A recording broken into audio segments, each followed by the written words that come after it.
ابھی میری ہی پارٹی کے پارلیمانی لیڈر جناب فیصل علی سبزواری بھائی نے بہت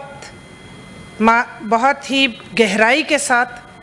اور تفصیل کے ساتھ گفتگو کی۔ اصل میں 27 امینڈمنٹ جو یہ آئی ہے، اس سے پہلے 26ویں آئینی ترمیم میں ہم نے جو بل پیش کیا تھا، اس وقت بھی اس کو وہ اہمیت نہیں دی گئی، جبکہ وہ بل نہ صرف کراچی کے لیے نہیں تھا، وہ سندھ کے لیے کے شہری علاقوں کے لیے نہیں تھا، بلکہ وہ پاکستان کے تمام شہروں کے لیے تھا۔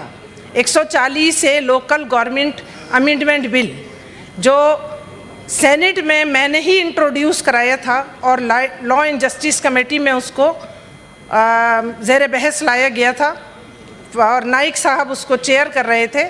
اور تمام اس کے ممبرز بھی اس بات پر متفق تھے کہ آپ کا بل بہت اچھا ہے۔ لیکن اس کے باوجود کیا مجبوریاں تھیں کہ اس کو زیادہ دن زیر بحث نہیں لایا گیا اور اس کو پینڈنگ کر دیا گیا۔ ابھی بھی وہ وہاں موجود ہے، اور تارڑ صاحب نے اور نواز شریف صاحب وزیر اعظم پاکستان، جن کے ہم شکر گزار ہیں کہ انہوں نے یہ وعدہ کیا ہے کہ ہم اس پر غور کریں گے اور اس میں جو چیزیں قابل عمل ہیں ان کو زیر عمل لے کر آئیں گے۔ تو جناب chairman, MQM Pakistan grass root level پر لوگوں کو بااختیار بنانے کی بات کر رہی ہے۔ وہ کسی ایک جگہ کی بات نہیں کر رہی، وہ کسی ایک مقام کی، کسی ایک شہر کی، کسی ایک ڈسٹرکٹ کی یا کسی ایک جگہ کی نہیں، کسی ایک شہر کی بات نہیں کر رہی، بلکہ پورے پاکستان کے ان غریب لوگوں کو امپاور کرنا اور ان غریب لوگوں کو ان کو سہولیات ان کے گھر تک پہنچانا۔ MQM اس چیز کو لے کے چل رہی ہے، کیونکہ ہم مڈل کلاس لوگ ہیں، ہم لوگوں کی ضروریات کو سمجھتے ہیں، ہم ان کی ترجیحات کو سمجھتے ہیں۔ ہمارا کام ہے، جنہوں نے ہمیں ووٹ دیے ہیں، کہ ہم انہیں تمام سہولیات پہنچائیں، کیونکہ جب ہم 18ویں ترمیم کے تحت جو ڈیوالو ہوئے تمام اختیارات اور وسائل سینٹرل سے پروونس میں، تو پروونس کی یہ فرض تھا کہ وہ اس کو لوکل باڈیز تک پہنچاتی، کیونکہ اختیارات کو نچلی سطح پر پہنچانے کے لیے ضروری ہے کہ ہم مرکز سے صوبوں اور صوبوں سے لوکل گورنمنٹ تک اختیارات پہنچائیں، لیکن ایسا نہیں ہوا، نہ وسائل پہنچائے گئے۔ دیکھیے، جب تک وسائل نہیں ہوتے، جب تک کام بھی نہیں ہوتے۔ یہی وجہ ہے کہ کوئی بھی ایک آدمی اگر اپنے گھر کے قریب کے کوئی کام کرانا چاہتا ہے تو اسے جانا پڑتا ہے اپنے UC کے چیئرمین کے پاس، جو اس کی رینج میں ہوتا ہے، جو اس کے ارد گرد رہ رہا ہوتا ہے، جو اس کے مسائل سے آگاہ ہوتا ہے۔ ابھی جیسا کہ میں نے دیکھا، مرتضیٰ وہاب صاحب یہاں پر موجود ہیں، میئر کراچی،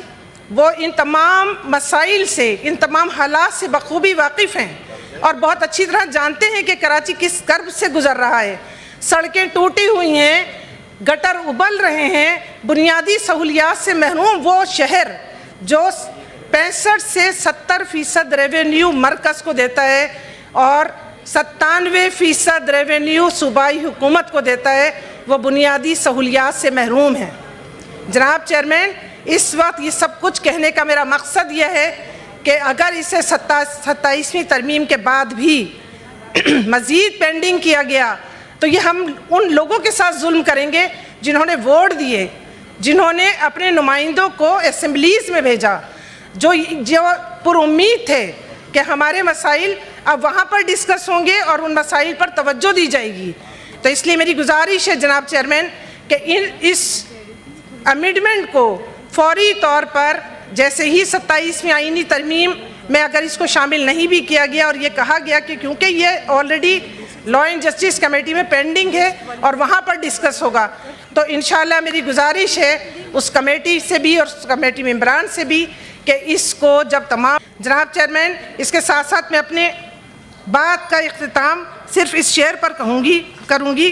کہ اب تیرگی میں روشنی در آنا چاہیے۔ اب پچھلے چند دنوں سے کہ سب